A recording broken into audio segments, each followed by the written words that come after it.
ভারত পাকিস্তান সীমান্তে তীব্র উত্তেজনার মধ্যে এবার নতুন করে কূটনৈতিক ও সামরিক চাপ তৈরি করল তুরস্ক। পাকিস্তানের করাচি বন্দরে নোঙর করেছে তুর্কি নৌবাহিনীর একটি অত্যাধুনিক যুদ্ধজাহাজ টিসিজি বুয়ুকাদা। ঘটনাটি দক্ষিণ এশিয়ার ভূ রাজনীতিতে নতুন মাত্রা যোগ করেছে বলে মনে করছেন বিশেষজ্ঞরা।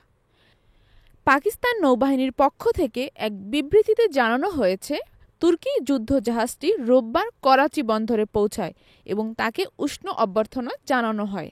জাহাজটি পাকিস্তানে অবস্থানকালীন সময়ে যৌথ মহড়া ও সামুদ্রিক নিরাপত্তা কার্যক্রমে অংশ নেবে বলেও জানানো হয়েছে। এই ঘটনাটি এমন এক সময় ঘটল যখন সম্প্রতি ভারতের জম্মু কাশ্মীরের পহেলগামে ভয়াবহ সন্ত্রাসী হামলায় ২৬ জন নিরীহ পর্যটকের প্রাণহানি ঘটে। হামলার জন্য সরাসরি পাকিস্তানকে দায়ী করে ভারত কঠোর প্রতিক্রিয়া জানায় এবং কূটনৈতিক সম্পর্ক সীমিত করার পাশাপাশি প্রতিরক্ষা ব্যবস্থা জোরদার করে। এরই মধ্যে করাচি বন্দরে তুর্কি যুদ্ধজাহাজ উপস্থিতি নয়াদিল্লির কূটনৈতিক ও নিরাপত্তা মহলে ব্যাপক আলোড়ন তুলেছে। ভারতীয় সংবাদ মাধ্যম টাইমস অব ইন্ডিয়া বলছে, ভারতের প্রতিরক্ষা কর্মকর্তারা বিষয়টি উদ্বেগজনক হিসেবে মূল্যায়ন করেছেন এবং পরিস্থিতি গভীরভাবে পর্যবেক্ষণ করা হচ্ছে। তুরস্ক ও পাকিস্তানের মধ্যে প্রতিরক্ষা সহযোগিতা নতুন কিছু নয়। বিগত এক দশকে এই সহযোগিতা আরও গভীর হয়েছে। তুরস্ক ইতিমধ্যে পাকিস্তানের সাবমেরিন আপগ্রেড প্রকল্পে গুরুত্বপূর্ণ ভূমিকা রাখছে এবং বিভিন্ন ধরনের ড্রোন ও সামরিক সরঞ্জাম সরবরাহ করছে। সম্প্রতি আতাতুর্ক ১৩ নামে একটি যৌথ সামরিক মহড়া অনুষ্ঠিত হয়, যেখানে উভয় দেশের স্পেশাল ফোর্স অংশগ্রহণ করে। এর আগেও পাকিস্তানে তুর্কি সামরিক বিমানের অবতরণ ঘিরে বিতর্ক তৈরি হয়েছিল।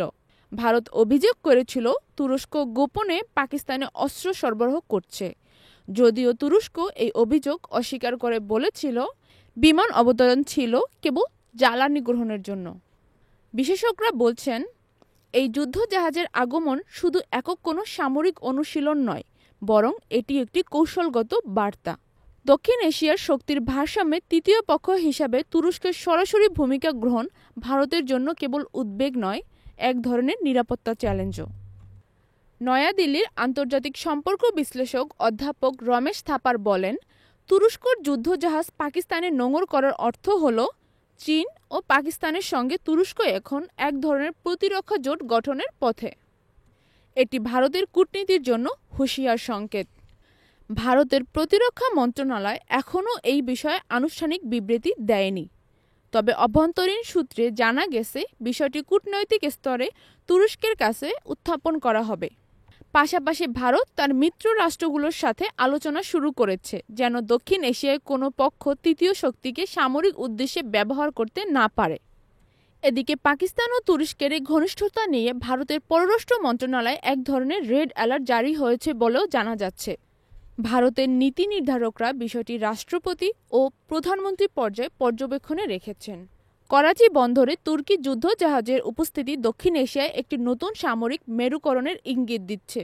ভারত পাকিস্তান চিরবৈরী সম্পর্কে এই নতুন অনুপ্রবেশ অঞ্চলটি আরও অস্থির করে তুলতে পারে। বিশেষজ্ঞদের মতে, তুরস্ক যদি পাকিস্তানের পাশে আরও প্রকাশ্যে অবস্থান নেয়, তাহলে ভারত তার প্রতিরক্ষা ও কূটনৈতিক কৌশলে বড় রকম পরিবর্তন আনতে বাধ্য হবে। পরবর্তী পদক্ষেপ কী হবে তা নির্ধারণ করবে তুরস্কের করাচি সফরের পরবর্তী ঘটনা প্রবাহ।